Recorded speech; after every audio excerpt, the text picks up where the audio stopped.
dit que ce n'est pas la taille le plus important.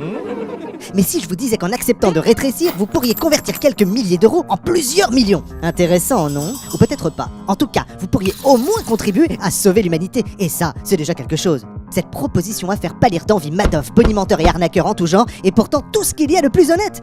C'est à partir de cette idée de départ absurde mais traitée de façon extrêmement sérieuse qu'Alexander Payne, réalisateur de Citizen Roof, Monsieur Schmidt Sideways ou encore The Descendants, a choisi de travailler. Et cette fois-ci, il lui aura fallu 11 années entre la conception et l'écriture pour réaliser ce film qui mélange les genres science-fiction, comédie, satire sociale, romance. Voici ouvert le champ des possibles. Le champ des possibles.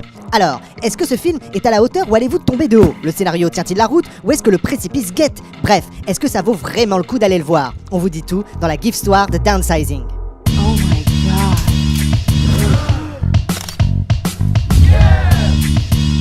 Dans un monde où la surpopulation est devenue le premier des fléaux, une équipe de chercheurs scandinaves met au point le seul procédé capable d'endiguer ce phénomène, le downsizing, ou en français, la réduction de taille. Passer de 1m80 à 12 cm, c'est donc par là que viendrait le salut de l'espèce humaine. Un petit pas pour l'homme, mais un grand pas pour l'humanité. Seul problème, comment motiver les hommes à franchir le cap et pratiquer cette opération aussi irréversible que permanente? Leur dire qu'ils vont ainsi sauver la planète? Que nenni, bullshit, back to basics, avec une promesse bien plus alléchante. En devenant petit, vous augmenterez de façon significative votre niveau de vie. Grande maison, parure de bijoux, fêtes endiablées et voyages en classe affaires. Tout ceci vous fait envie. Alors le downsizing est fait pour vous.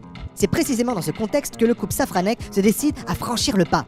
On envie déjà leur nouvelle vie à Leisureland. Sauf qu'à son réveil, Paul se rend compte que sa femme a fait machine arrière. Et cerise sur le petit gâteau, son grand amour lui demande même le divorce. C'est donc un petit Paul, presque ruiné, que nous retrouvons dans ce monde miniature, mais avec qui nous allons vivre des aventures formidables. Que dis-je? De grandes aventures. Et les acteurs, ils jouent bien?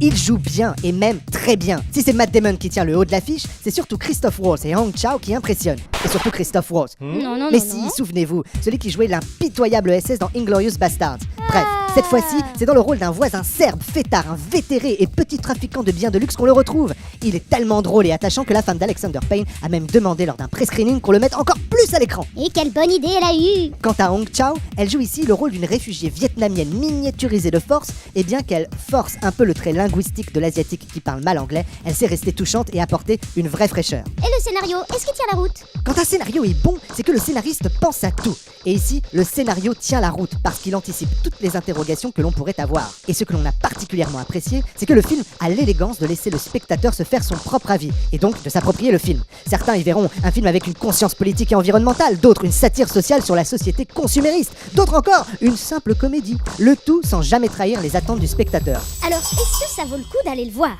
Nous, ce qu'on peut vous dire, c'est qu'on a adoré, qu'on vous le recommande vivement. Et ça, c'est déjà pas mal. Attendez, ne partez pas! Une histoire, ça se partage. Mettez-nous un pouce! Ou un commentaire.